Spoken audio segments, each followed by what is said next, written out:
Indeed, may our weekend be filled with congratulations, that we would sing that our God is good. Yes, now it's time for our online and newspaper review with two of my co-hosts in the persons of Miss Miriam Abnadidi and Clement Yaban Kwe. Good morning once again. Good morning, Yaira. I'm greeting like I didn't see you since 1 year. Of course, to our viewers, you've not seen us. Oh, yes. So yes, how are we doing? Great. The weekend is around the corner. What are our expectations for the weekend? There's no homework this time for us to go and dress up. Well, looking at how stressful last weekend was, I think it would be best for me to take some rest this weekend. So I'm not going anywhere. I'm just resting. Rest is necessary. Won't you go to Achimota for rest? Oh, no, it's next week. Next week? Yes. On that note, I'm inviting you. Okay, what sure. About you? So this weekend, I'll be in the house, and I'm planning of having some small time. With who? Hey, madam. You see, It's a family last friends. weekend it was Oko and Akweli. Yes. So this weekend, I'll give the name later. Hey, Clement. Wow, okay. So yes, aside the restful weekend ahead, please, what is trending? My trending news officers. This name it will stay, yes. Yaira, today I didn't really get, something trending, but I had to sit and reflect on, a few things, and then I realized that, yesterday I was able to prepare jollof with just 50 cedis. Hey, 50 Ghana cedis. wait, And- jollof for how many people? 5.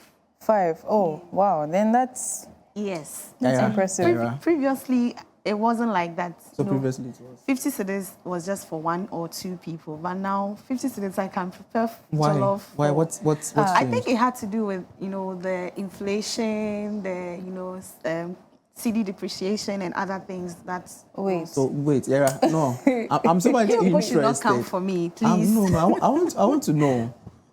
50 cedis, 5 people. Yes. So Why? 10 cedis per head. So inflation, I get then. What's So happening? I'm just trying to say that I think our currency looks like or is anticipating, some kind of breather, in No, the but future. I think I want to pick this apart. Were you able to buy rice Oh, yes. out of that money? We have chicken, buns. 1 kilo. No, we didn't use chicken. We used egg.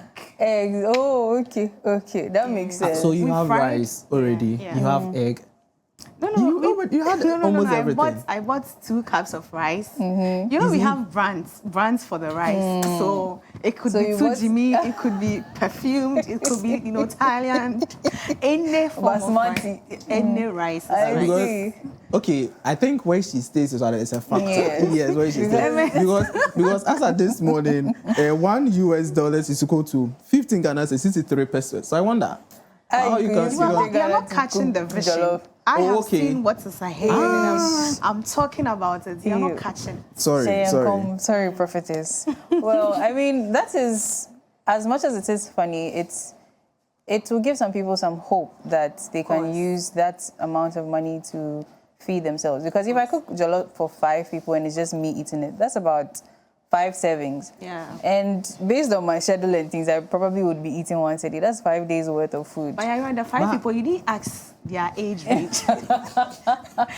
These are not adults. Oh. They are babies. So you see, this Yara, The hope is given I everybody. really You wanted started. her to expatiate it very well because she's giving some hope to people. People end up using 50 cedis That preparing is why jollof. you need to be asking questions, because I just said 5 people, but you didn't know if it was kids, it was And adults. even the kind of jollof, you have different kinds of jollof. Exactly. Yes. This jollof rice, I'm sure it was very anemic. The sweet tomatoes here and that. So Yara, I don't know if we've been wondering why. You see, Nanama McBrown has not been in any of Nigerian movies. I don't know if we wondered why. Yeah, it seems. Yes. I think So I saw a post yeah. like that yesterday. So as yesterday, she was addressing one of the media houses, and she said that one, the reason why she has not joined any of the Nigerian movies is because one, Nigerians don't patronize Ghanaian creativity. That is to her point of view.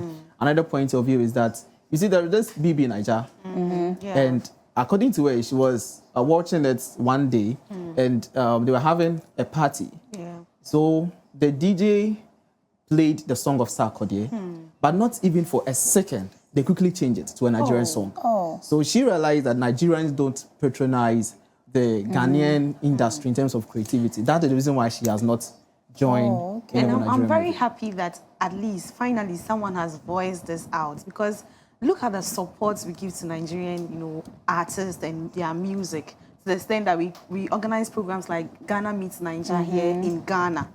But how many Ghanaian songs are played out, Yes. out there? But then also, we can argue about the quality of our music here. Because Yeah, you have so Yara, many for that one, qualities. you don't go because so let me just land with the quality and even the marketing. Look at how Nigerian artists are able to do international collaborations. How many Ghanaian artists, even on our 10 fingers, how many can we count, have done international collaborations and are still maintaining that standard? a lot. We How many? know. They have. Stonebwoy, Maintaining, Sarkodie. yes, it's mainly Stonebwoy and Sarkodie. Just these two. Shatta is there. Shatta has reduced back to. But is he's he not, because the- Shatta Wale collabed with Beyonce. Where Shatta Wale should be by now, I know it has to do with probably management and all those, rigorous processes that need to go on. But let's face it, the Nigerian industry there seems to be more serious about that. They're not just focused on the music. Looking at Don Jazzy and you see these. And when they join this Maven's Records, they just join the record label, and within a short while, they're up there. That is what I'm talking about. In Ghana here, we don't see a lot of that. And there's always some beef, and somebody's fighting with somebody, thinks he's better. These are the things that are not allowing us to go. I think I agree with you on the marketing aspect, because we are in this country and a lot of people feel like too pompous to join record labels that can, push their music careers to that level. A lot of people want to do their music on their own. Yeah. I want to own my song, but when it comes to marketing, you have to work as a team. Yeah, and even when you are found affiliated to a certain brand as well, it helps you. Yeah, but then very also, well. you see, it's multifaceted because even some of these brands, sometimes when these musicians come out, the kind of things they say about some of the things put in their, the document to be signed, the agreement, you realize that sometimes the record labels also have some fishy behaviors they are putting up. They may want to stifle the artist or try to cheat But them. usually those that break out of these record labels, to me, I don't see them progressing. After they broke out from the record labels. So I think sometimes they also need to take their time and understand the positive aspect that the record label is bringing to their music career, and then move on. Well, I think everybody should be honest and transparent in their dealings so that, because whether the young artist who joins your record label succeeds or not, the record label is still the bigger, brand and name, so it will still reflect on you. So just push them, you will get your rewards. But aside everything, that's the opinion of Nanama McBrown. Yeah. We know lots of Nigerian actors who have been featured in a lot of Ghanaian movies. Yeah. Recently, that of Lewen. We have a lot of Nigerian movies that Ghanaian actors too have been featured in. So that is her personal opinion, and we don't want to And I debunk think that. language barrier is also one thing that Yes, but, that can. I mean, the but English- this discussion will be for another day. That's so we true. can go details in so they that. should anticipate that on our Entertainment 360 program, which Exactly. is upcoming here on Clock TV. Sure. So yes. There's another trend. Okay. You see, this illegal mining, we've talked about it for quite long. Yeah. And it's still in the Ghanaian space. And so it's quite unfortunate that's from Konongo to Accra Highway. Just close to the highway, they are mining just minerals there. An illegal activity. I could have gotten the pictures for viewers to have a look at it. I think that will be on our social media. Yes, it's so bad. Close to the highway, Konongo to Accra, an illegal mine, like about close, say, and it's so visible. So Everybody visible. can see it. So visible. Oh. Hey, this So is visible. very serious. And EPA is saying that they've not given any company the license to do that, so it's an illegal activity. So if it's illegal activity, then why are they still doing? You have to stop them. And this even draws my attention to something that a chief commented on illegal mining, and he made mention of the fact that it is not going to stop anytime soon because a lot of people do not have jobs to do. And so in as much as they want illegal mining to end in Ghana, government should also, find a way to work around it, because if you are stopping it like upfront, a lot of people's livelihoods depend on it. But the fact, the Konongo issue, highway, Konongo Accra I'm sure highway. we'll get more news on that. Yes, I know we'll bring them on that express update so that viewers will get to know about it. Close to the highway, and it's so bad. Serious. Are they? Because if they keep mining and they get into the the bottom part of it, the road can collapse. Yes, because they'll be eating under. By the time I realize, you are in and you are dead and gone. So please, the people there, they should actually do something about that, because it's not safe. At all. It's not safe. Okay, moving on. So, as you already know, there's always a strike action going on. I know, right? But this one, we already know of it. So, the colleges of education have closed while the Cetag strike continues. So, it says here, with no end in sight to the teacher strike, colleges of education students are starting to take matters into their own hands as the 64th day of the strike approaches. Many students have gone home, and those who are still on campus are calling for the school to close in order to relieve the financial load of housing, food, and other expenses. According to the pupils, they have all but given up on their teachers for ever showing up again in the classroom. They claim that the protracted strike has interfered with their academic pursuits and put a strain on their finances, as well as forced many of them to return home. It is well. As I always say. Mimi, it is not well. 64. This is the 64th day. Yeah, it is approaching. Yes. 2 months. 2 months and some days. Some days. Yeah. So, for how long will the teachers stay at home? And our sisters and brothers in school keep on being stranded. They don't know their left from right, especially the final year students. You see, other students are calling for close down. But the final years are also saying that when they close down school, it means they are going to postpone their graduation. Yeah, exactly. And let's chip in something funny. Graduation they are going to postpone. They are not talking about. So that's something just funny. Yeah. You see, but not going there. It's an important issue. I think government needs to address, because you don't understand why the NLC has agreed with Cetag on arbitral orders, and the Fair Wages and Salary Commission has issued that memorandum of understanding to Ministry of Finance for them to make approval and implement. Until now, you don't know why such implementation has not taken place. And they've not come out to tell the public on why such implementation has not taken place. And that's the issue. That is the problem. And it's all just ripple effects. Yes. Because the protest started because of the payment of allowances and some monies and things. And you've seen that these people have taken 2 months, and you threatened to take their salary away, not to pay them and all of that. And it became an impasse. Now, they say what? When 2 elephants are fighting, it's the grass that suffers. This grass, they are future teachers and nurses and all of that. Okay, no, teachers, yes. It's college of, yes. Sure. These are teachers who are also going to be teaching people, our kids. Kids in the free SHS, basic education. Sure. Even probably if they are able to further their education, they can become lecturers and the rest. And this is what's happening to them. Now, even the people that are going to graduate and the rest, if it's postponed, what if they may even have to repeat a semester? how many people have the funds for the school fees and all the other utilities they have to pay for? And Yara?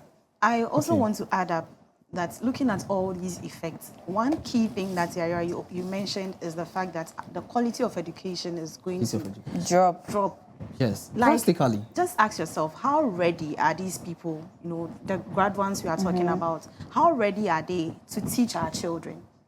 How prepared, how competent are they when they come out of school? Because they've The gone last through 2 months of their semester has been... Yes. and the training they are receiving there is very essential. It is not just for their personal or professional development, but it goes a long way to help in the educational system as well. So if government is not, let me just say, government is not paying attention to them, what then happens to them?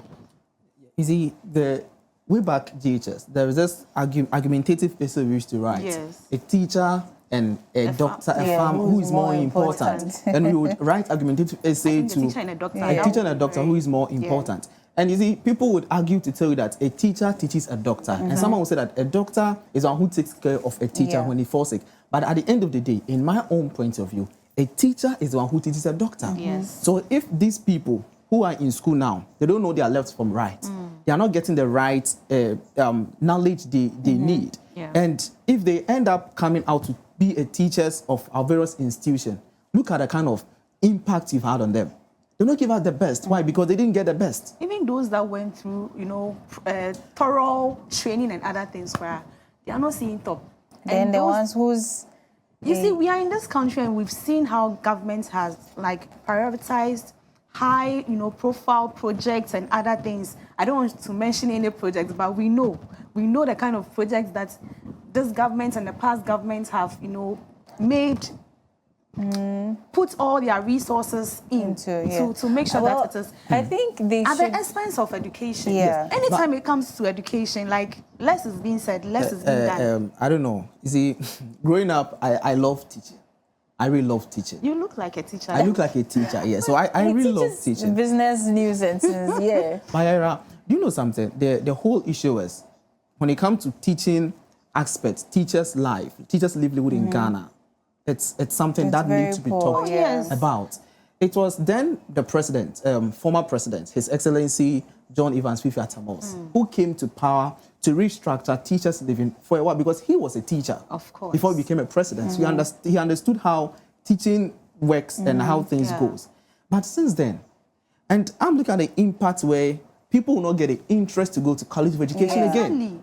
Because you wouldn't like your daughter or your son to go into a college where the teachers will be on strike for more than 2 months. Nobody would like to do that. You end up diverting to other sectors. So this is the impact they are having on the upcoming people. They don't show interest in this training colleges again.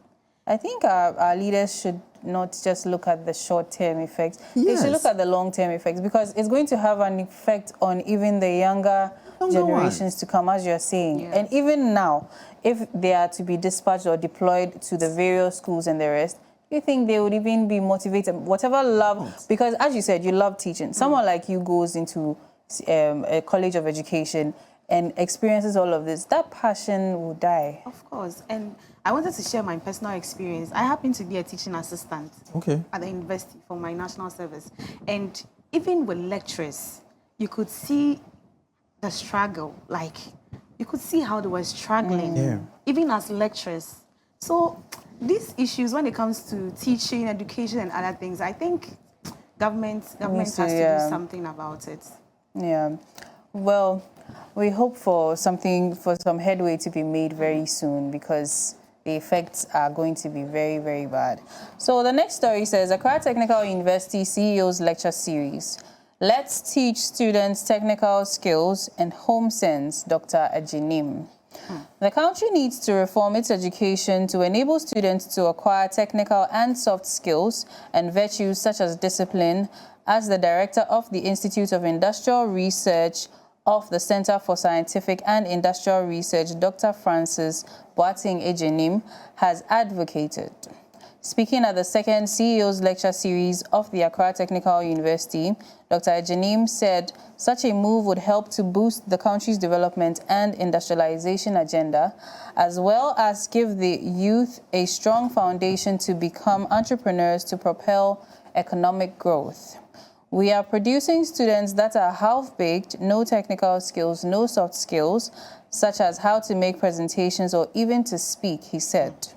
Dr. AGYENIM suggested that the nation should establish an educational gap system between the secondary and tertiary education to teach these skills as a means of putting such a reform into practice. And I totally agree Vehemently. Vehemently. No.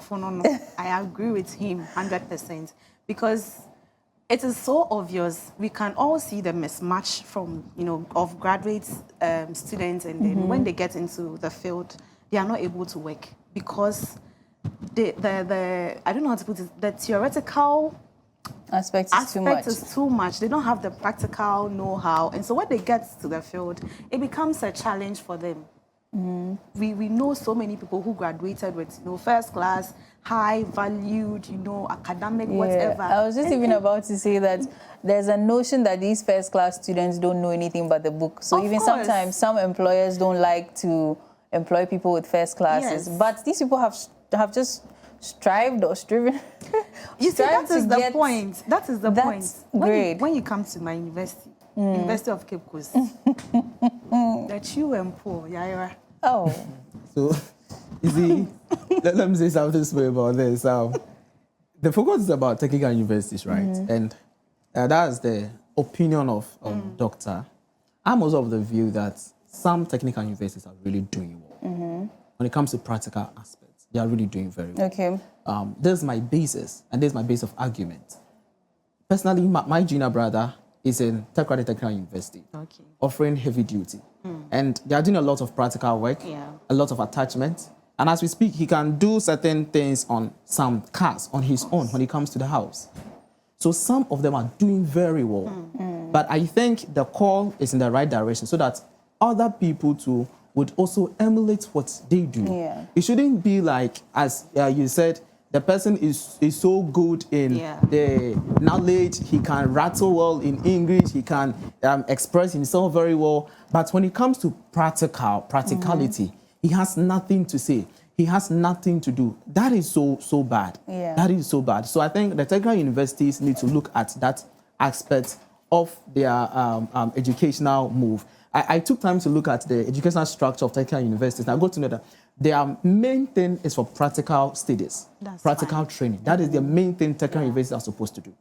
They're supposed to equip ourselves with that practical knowledge that we need, so that when we come to the job market, to be able to fit into. So if Doctor is saying, maybe he also happens to be there, he has witnesses. So I think it's a call in this right direction. I will also say, my concern is it shouldn't just be limited to technical universities. Because journalism students, when you come to University of Cape Coast, journalism students or communication students, we are taught everything you need to know about, communication, journalism. But when it comes to the practical, if you don't find an internship to do an attachment, you'll be lost. He also mentioned that they should be taught basic skills such as how to make presentations or even speak. Yeah, I was even coming to that. And I think that should start from basic education. Because, well, I would say I went to a private school for my basic education. And in class, the textbooks, we are each given paragraphs to read aloud. So with time, you get to be able to read and things. But how many schools do that? And it's so evident in the way you present yourself and everything. You're so articulate with your words and I think you just want to promote her school and advertise her mention the school. No, but you see, when it comes to soft skills, just as Yaira is saying, it is very, very important. Like communication, presentation, teamwork. Even adaptability, your ability to adapt, in a new environment and everything. These are key things that employers are even looking, for before they employ people. So I think it is something that need to be taught. In some people don't even know how to do presentation. They can't even work as a team. When you are put in a group, you know, they don't know where that to fit reminds me, in. even back in school, in the university, I don't know how I ended up as a group leader. I said, no, this work is not going to be one or two people doing it. I made sure to delegate tasks to everybody so that we would all come together and do it. And then we had the most, you know, confident people speak up. And our lecturer, she made sure to ask every single person the question. So when we prepared the slides, you know, the PowerPoint presentation, we made sure everybody could read and understand it. But how many people even have the time or even wickedness to do that to their colleagues in the group, you know? That is a people concern. run away from the presentation, just get the marks, and they just hide in the background. And you're not doing when anything. When they are selecting groups, they look for the most intelligent students, and then they'll hide behind them. Oh, Mimi, I'm in your group. Mimi, they are watching me. You see where Mimi is now. Just to say something small on this very issue. You see, currently, when you are writing for applications for employment, normally they'll tell you experience, 3 years experience, 4 years experience. But here's the case, you just graduated from the university. Where would you get experience from? They'll tell you attachments and other stuff you have to state in that. We have no problem with that. Other HRs will also tell you that you don't know how the system works. So when we employ you, you come and dictate for us. So you see, the man talked about something about home sense as well. Yes, home sense. So in as much as you are getting the knowledge from the book, please, let's also add the home sense to it. And that is on the issue of discipline. Yes, on the issue of discipline. People are not disciplined at all. And if you don't receive that home training, you know, courtesy and other some things. of them receive the home training and they are still, they call it CNTO or 240 or something. So yes, we have a comment from M. Koson Obiba. Hello, good morning, my sunshine. Hey, good morning to you too. I think I have another one here. So it says, Ark Ghana says, good morning to you and your team. Good morning to you. Big family audience says, 2 months this and Cetag are still home on strike. Good morning to you. Atobiga King Solomon, more grace, Clement. Thank you so much for your comments. Keep them coming and we will read them aloud. So yes, the final story. This one says, women farmers in northern Ghana and VOLTA region face challenges accessing land for farming. GAFAFAW. So, in Ghana's VOLTA region and 5 northern regions, female farmers are facing significant obstacles in accessing fertile land for farming due to deep-rooted traditional beliefs that deny them land ownership. The Ghana Association of Female Agricultural and Fish Farmers Award winners is leading efforts to challenge these cultural norms and promote gender equality in land access. According to the association chairperson Ernestina Osei-Tutu, rural female farmers who make up nearly half of the agricultural workforce continue to struggle with land access despite their crucial contributions to the sector. And in Ghana, women cannot access lands easily, and it isn't every part of Ghana, but mostly in the north and VOLTA regions. In the southern part, it is there, but it is not extreme, and women culturally are not forthcoming, and we also do not have the equipment for the job, she said. We have a video, and it will be played right now, so we can see what's going on. The biggest challenge is land acquisition. In Ghana, it's not easily, women cannot acquire lands easily. It's not all the parts of Ghana, but especially in the VOLTA region and up north. In the southern, it is there, but it's not to the extreme. So women are not able to acquire lands. That aside, women, culturally, they are not forthcoming. So when it comes to farming, land acquisition is a challenge. Equipment, machinery and equipment is a challenge for them. If we talk about food security in our nation and also Africa and then the world at large, if we don't engage the women who form the majority, then we're going to have challenges when it comes to food security. So we are appealing to the government that if such an organization has started, they should give us a helping hand. We are not asking them to do everything for us, we are asking them to help us grow so that together we can make Ghana secured in terms of food. Yeah, so as we saw, she was talking about the cultural beliefs and inaccessibility to lands by women. But wasn't it just recently the bill was passed? So what's happening? Yeah. Or it can't just start happening quick. I mean, I think it's a gradual process. Yeah. But how gradual is it? These women, as she said, they form about 40% of the workforce.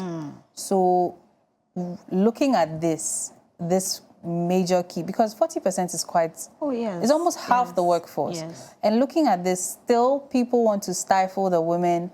It's just land. It is not just It's the to women. farm. It is not just the women who go to the farm. You know, women Yes. come with babies and children, And they so have their helpers, you know. You get it. I think it has to do with the cultural barrier, that notion that women do not own lands. When you go to the northern part of Ghana, that cultural norm is there. Like, women should not own lands, women should not be heads of families and other things. So I think that ideology needs to, you know, be taken out of a lot of people's minds. But then also, I remember in JHS, we learned about taboos and things, reasons why we had certain taboos. But if a woman owning a land and farming and producing some food for us to be able to use has not been deemed as any kind of sacrilege, why then is it still going on? That's the problem. So does that mean that if she's married, her husband has to procure the land for her, or what? And then how many are even married? A lot of women in our cultural setting here are single parents. So she wants a piece of land. She knows she can do the work and then get some revenue from it. And now we need to find a man around for her to be able to get access to a piece of land. So, Yaira, as Mimi said, it's the cultural beliefs and cultural practice in Ghana. When you travel way back in time, I remember one of our crew members would say back then. So back then, Yaira, it's believed that even if a woman is the elderly among the siblings, and there's a younger brother, he's the youngest, and if the father or the mother, the father has a land, and the father passes on or about to pass on, he gives the land or to the caretaker of the younger brother. In those days, believing that he is the man and he will fight and stand for the sisters. So because of that, all the land, as Mimi said, in the northern part is in the possession of the men, not the women. So I think that is the argument they are coming from, that they are not getting access to the land because the men have taken control over it. It's because of the cultural practice over there. But notwithstanding, if you have your own money and want to acquire a land, you can get it. You can't. But why should it be so? Why can't a woman own a land? So what you just said, that if you have your own money, you want to, the women can't. If they could, this would not have been an issue. So because this was an issue because of the cultural practice in the northern part. They said when it comes to the southern part, it's there, but it's very less.